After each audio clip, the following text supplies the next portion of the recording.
Olá, boa tarde. Boa tarde. Boa tarde. O Jornal da Cultura, primeira edição dessa terça-feira, começa agora. O presidente eleito Jair Bolsonaro faz sua primeira viagem a Brasília após a eleição. Ele participa hoje de sessão solene no Congresso em homenagem aos 30 anos da Constituição Brasileira. Equipe de transição liderada pelo ministro extraordinário Onyx Lorenzoni tem 10 grupos temáticos e 27 integrantes. 8 em cada 10 brasileiros admitem que se automedicam. Analgésicos, anti-inflamatórios e relaxantes musculares são os remédios mais comuns. Vendidos sem receita, eles podem trazer prejuízos graves à saúde. Bolsa de Valores no Brasil bate recorde e mostra que os investidores do mercado financeiro estão otimistas com os possíveis ganhos provocados pelas decisões de Jair Bolsonaro. Nos Estados Unidos, eleitores vão às urnas escolher uma nova Câmara de Deputados, 1/3 do Senado e mais de 75% dos governadores americanos. A votação pode ser um termômetro da aprovação de Donald Trump. E a ONU pede investigação internacional no caso do jornalista saudita Jamal Khashoggi, morto na Turquia. No esporte, o Fortaleza garantiu acesso à Série A do Campeonato Brasileiro, enquanto o Paraná Clube e a incrível travessia a nado do inglês Ross Egley. Sabe de onde? Em volta dos países da Grã-Bretanha. Foram mais de 3.600 quilômetros. Daqui a pouquinho.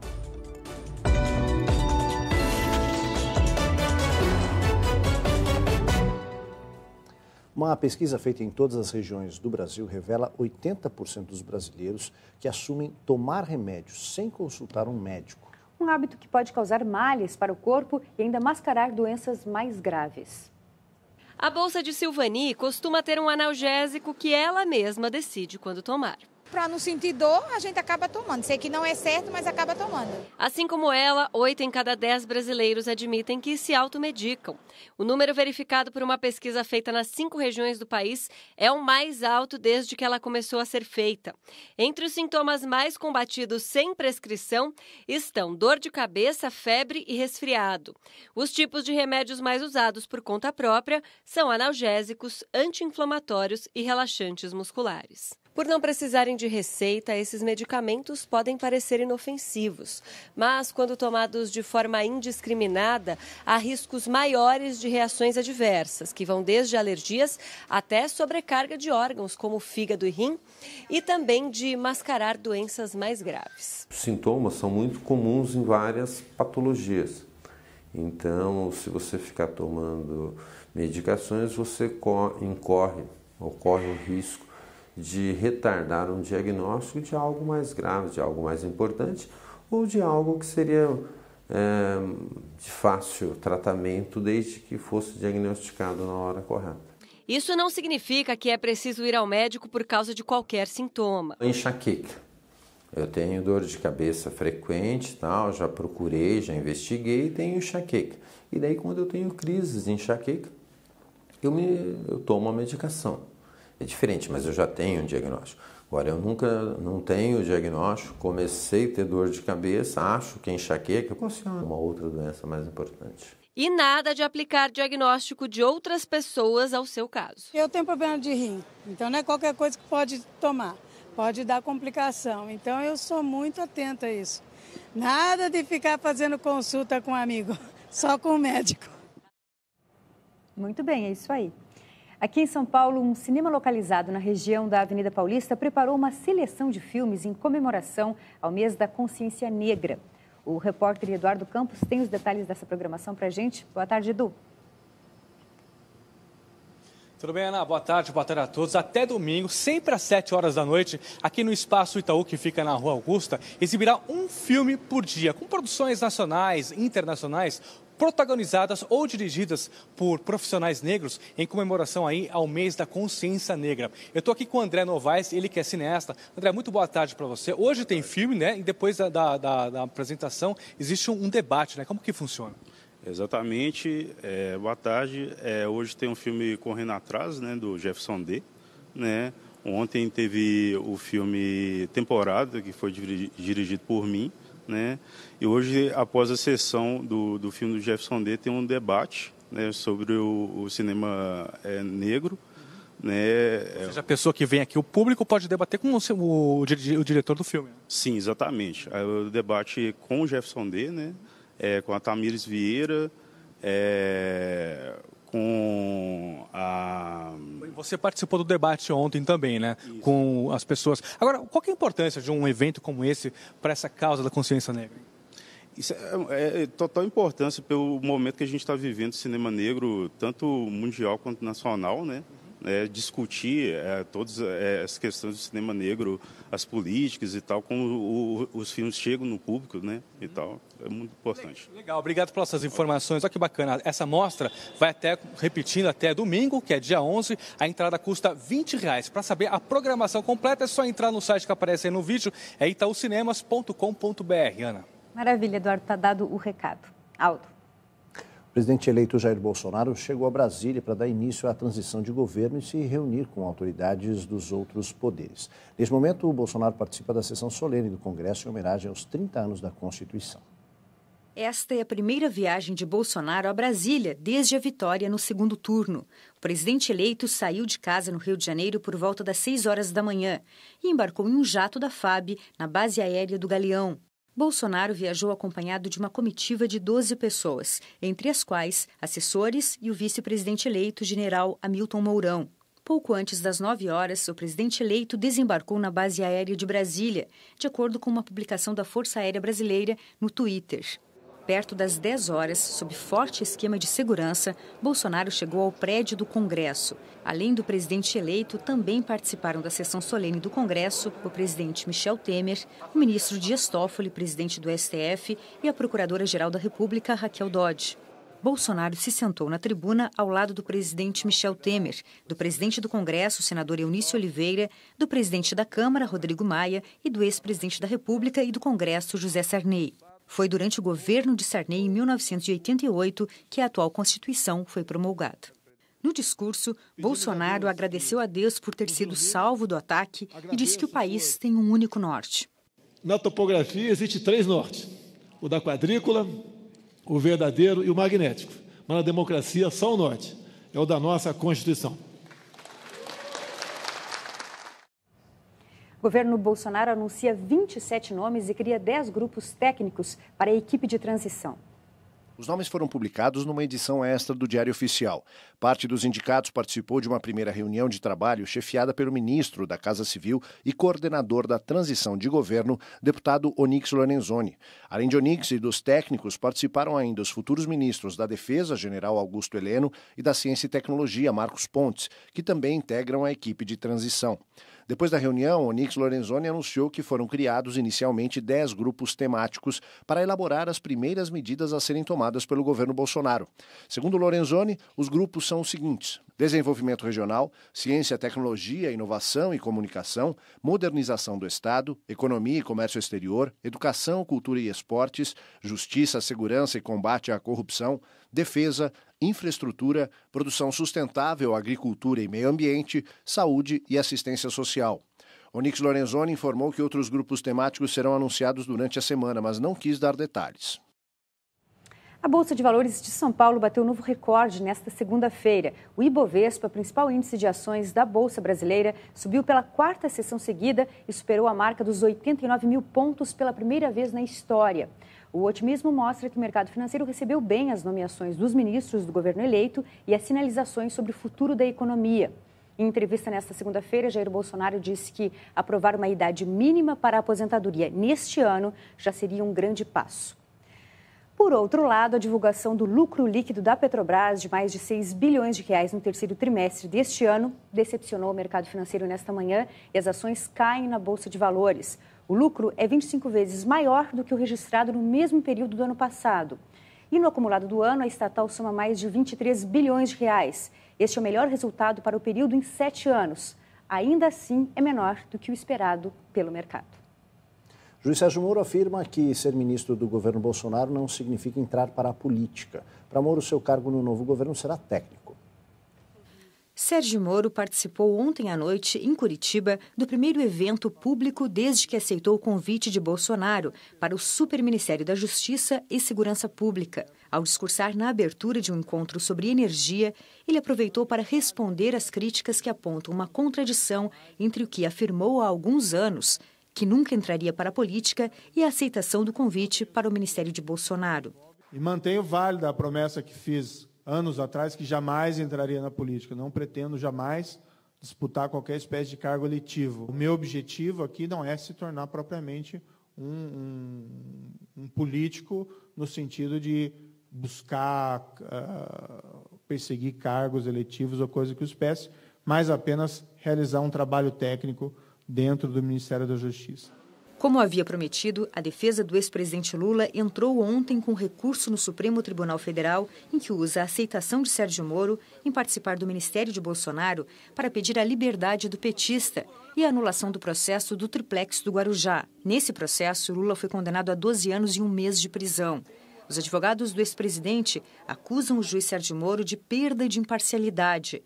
O pedido foi encaminhado ao ministro Edson Fachin, relator dos casos da Lava Jato no STF. Agora, aqui em São Paulo, o governador eleito João Dória divulga mais nomes escolhidos para a sua equipe de governo. A repórter Adriana Cimino acompanha essa coletiva e tem os detalhes para a gente ao vivo. Boa tarde, Adriana. Oi, Ana, uma boa tarde a você, boa tarde a todos. A coletiva está acontecendo como neste base, momento como referência, e, assim como capacidade, ontem, foram anunciados dois nomes. Os dois fazem parte do atual Ministério do Governo Temer. Foi escolhido para a Secretaria de Educação do governo de João Dória, Rocieli Soares, que é o atual ministro da Educação, e para a pasta de Cultura, que a partir do ano que vem vai receber o nome de Secretaria da Cultura e da Economia Criativa, assume a partir do ano que vem aqui em São Paulo o atual ministro da Cultura, que é Sérgio Sá Leitão. Dória está falando neste momento, vamos ouvir. Secretários, de agora até concluímos todas as indicações. Capacidade, eficiência, comprometimento com os setores, vontade, evidentemente, disposição de trabalho e bom currículo. Então, nós hoje estamos muito felizes em dar as boas-vindas ao nosso novo secretário da Educação, uma área importantíssima no governo de São Paulo, e a área de Cultura ao Sérgio Sá Leitão. Como sempre, a Letícia Bragalha já fez aqui, eu acho que com vocês, a indicação dos 5 jornalistas que farão suas perguntas. Todos aqui estão à disposição com seus microfones, inclusive o Rodrigo, para atender as perguntas de vocês. Vamos seguindo a ordem com a CBN, a Tabata. Oi, bom dia. Aqui já está pronto. Bom dia, governador. Bom dia também aos ministros. Governador, o senhor chegou aí em 2 dias de anúncios, tá? Chegamos aí a caixinha, né? Este foi o governador eleito de São Paulo, João Dória. Aldo? A Procuradora-Geral da República, Raquel Dodge, pede que o Supremo Tribunal Federal priorize o julgamento do pedido de extradição do ex-ativista italiano Cesare Battisti. O presidente eleito, Jair Bolsonaro, recebeu ontem em casa o embaixador da Itália, Antonio Bernardini. Os dois são favoráveis à extradição de Battisti. Na saída, o embaixador disse esperar que o Supremo Tribunal Federal se decida sobre o caso o mais rápido possível. Cesare Battisti era do grupo Proletários Armados pelo Comunismo e foi condenado à prisão perpétua pela justiça italiana por 4 homicídios na década de 1970. Em 2010, o STF permitiu a extradição dele, mas disse que a decisão final seria do então presidente Lula, que negou a deportação. O governo italiano recorreu. Há um ano, o ministro do Supremo, Luiz Fux, autorizou a permanência de Battisti no Brasil até o julgamento, que agora é visto como prioridade pela Procuradora-Geral da República, Raquel Dodge. Fux já terminou o relatório sobre o caso e deve pedir que ele seja analisado no plenário do STF. Jair Bolsonaro já disse que pretende fazer tudo o que for legalmente possível para extraditar Battisti. Também ontem, o presidente eleito recebeu a visita de um grupo de chineses e do embaixador da China, Li Jinsheng. Bolsonaro já fez críticas aos pesados investimentos do país no Brasil. E a China, por outro lado, afirmou que não gostou de Bolsonaro visitar Taiwan em fevereiro. A ilha é vista como uma província rebelde. No mundo árabe, mais problemas. A intenção do presidente eleito de transferir a embaixada do Brasil em Israel de Tel Aviv para Jerusalém gerou uma reação do governo do Egito. O país que apoia a causa palestina cancelou a visita oficial que o ministro de Relações Exteriores, Aloysio Nunes, faria ao país. Um grupo de empresários brasileiros já estava no Egito por conta deste compromisso oficial e terá de voltar. O Itamaraty diz que a viagem foi adiada por incompatibilidades na agenda. Em visita ao Brasil, a presidente da Comissão Interamericana de Direitos Humanos criticou a proposta de redução da maioridade penal no país. Margaret May Macaulay foi recebida em Brasília pelo presidente do Supremo Tribunal Federal, Dias Toffoli. Ela disse que a comissão, ligada à Organização dos Estados Americanos, utiliza os padrões internacionais para a questão e pessoas de 0 a 18 anos não devem ser encarceradas, a não ser em circunstâncias extremas. Também disse que a redução da maioridade penal seria um retrocesso porque afetaria o direito das pessoas que são consideradas crianças no direito internacional. Macaulay lembrou que o Brasil ratifica a Convenção sobre os Direitos das Crianças. Margaret May Macaulay está no Brasil para fazer uma radiografia dos direitos humanos no país. Além da maioridade penal, também foram tratados assuntos como audiências de custódia, acesso à justiça e liberdade a mulheres grávidas ou com filhos até 12 anos. Um relatório deve ser apresentado na semana que vem.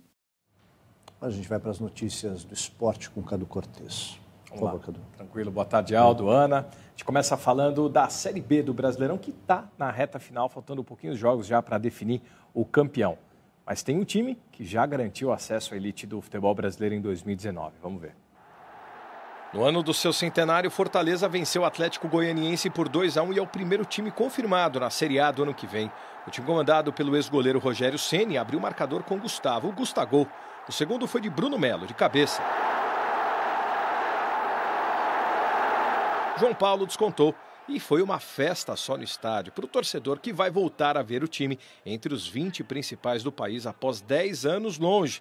E Rogério Ceni continua no comando? É o que o clube imagina e as mudanças também que a gente às vezes sugere para o clube. Se a gente tiver condições, vamos analisar o orçamento, tudo o que é possível fazer, né, com calma, mas independente disso, independente de estar aqui no ano de 2019, até o final do ano, o clube pode contar comigo de todas as maneiras, para todas o que for possível ajudar. Quem tenta estragar a festa do título do Fortaleza é o Goiás, que venceu Sampaio Corrêa e é o segundo colocado. Giovani arriscou o chute no cantinho e fez o único gol do jogo. Muito bem. Enquanto uns sobem, outros caem. Ontem teve fechamento da rodada 32 do Brasileirão da Série A. Com o resultado, a confirmação da primeira queda para a Série B. Vamos ver. Foi no sufoco, foi na raça, mas com o gol de Gabriel, artilheiro do time na competição, o Sport venceu o confronto direto contra o Ceará, na Ilha do Retiro, lotada. O placar mínimo foi suficiente para tirar o Leão da zona de rebaixamento após 13 rodadas consecutivas e, por outro lado, decretar ao Paraná Clube a Série B do Brasileirão 2019. Com os pontos conquistados na noite desta segunda, o Paraná fica distante 18 pontos do rubro-negro pernambucano e não tem mais chances de alcançar os demais adversários. O empate contra o Vitória na Vila Capanema na última rodada foi desastroso em casa. Após 10 anos jogando na segunda divisão, agora resta a equipe do sul do país muito trabalho. Foram 4 treinadores ao longo do ano e o último, Dado Cavalcante, já veio mesmo sem esperanças de um milagre, e sim para projetar o ano que vem. A seguir, nos Estados Unidos, eleitores vão às urnas escolher uma nova Câmara de Deputados, 1/3 do Senado e mais de 75% dos governadores americanos. A votação deve ser um termômetro da aprovação do governo Trump. A gente volta já.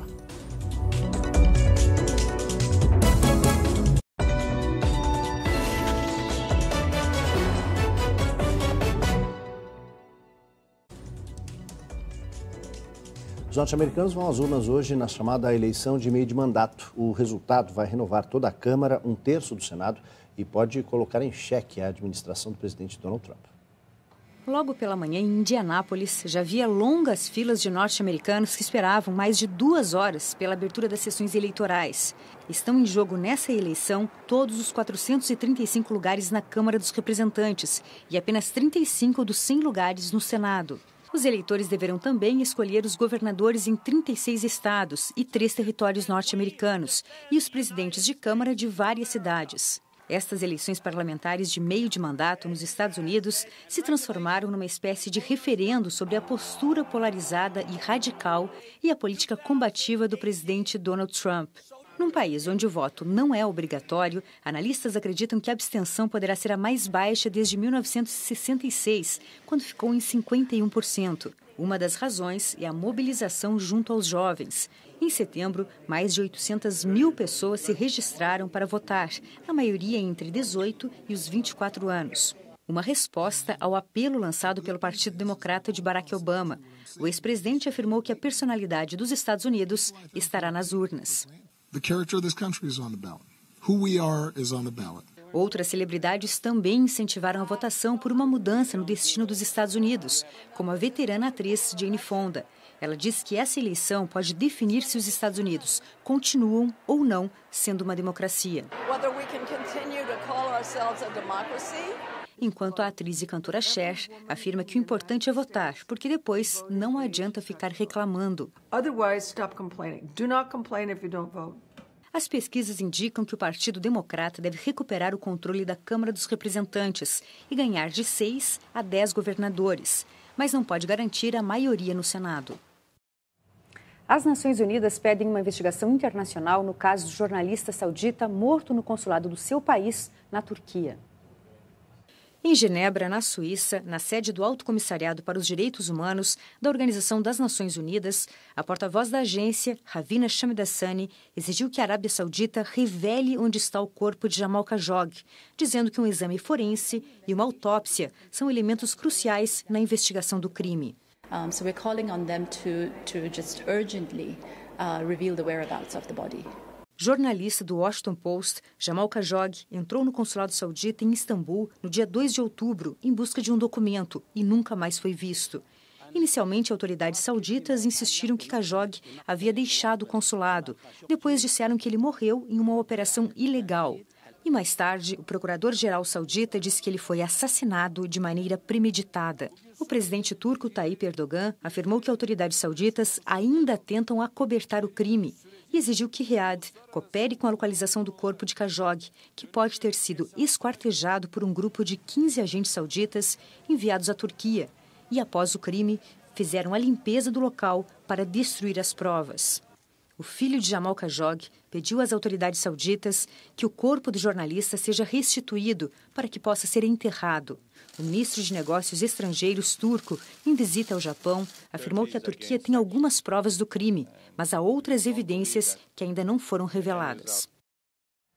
Dar a volta na Grã-Bretanha. Beleza, né? Mas nadando tem maluco para tudo. Um nadador completou a volta a nado em volta dos países da Escócia, do país de Gales, da Irlanda do Norte e da Inglaterra. Vamos ver? Ross Egley, de 33 anos de idade, um ex-jogador de polo aquático e colecionador de desafios, fez algo que deixou todo britânico orgulhoso. Ele completou nadando, tipo natação, a volta à Grã-Bretanha, ao chegar na cidade de Margate, no sul da Inglaterra, mesmo local de onde ele partiu no dia 10 de junho. Egley resumiu seu desafio como brutal. Foram 157 dias nadando, 6 ou mais horas por dia, sem tocar no solo durante todo esse período. Entre o mar revolto, águas vivas, tubarões e água muito gelada, Egley descansava num barco de apoio onde dormia e se alimentava consumindo cerca de 15 mil calorias diárias. Toda a jornada do nadador, 3.316 quilômetros, foi documentada e transmitida ao vivo nas redes sociais. Foram mais de 300 nadadores que acompanharam Egley para os últimos 800 metros da prova. E olha, uma última nota, Sérgio Sete Câmara, que é piloto da Fórmula 2, foi confirmado na equipe da McLaren no ano que vem como piloto de testes. É uma notícia importante, já que esse ano a gente não teve nenhum piloto brasileiro disputando a maior categoria do automobilismo mundial, que já teve Piquet, já teve Fittipaldi, próprio, obviamente, Ayrton Senna. Uma boa notícia para o automobilismo, pelo menos piloto de 20 anos começa nos testes e a gente espera que para a temporada 2021 ele possa, de repente, pilotar novamente um brasileiro pilotando um carro de Fórmula 1. Tudo bem, sorte para ele. Obrigado, Cadu. Jornal Cultura, primeira edição termina aqui. Uma ótima tarde para você. Agora você acompanha o programa Panorama, que hoje explica como funciona e quando é indicado o uso do coração artificial. Uma ótima tarde e a gente se vê amanhã. Tchau. Até amanhã, tchau.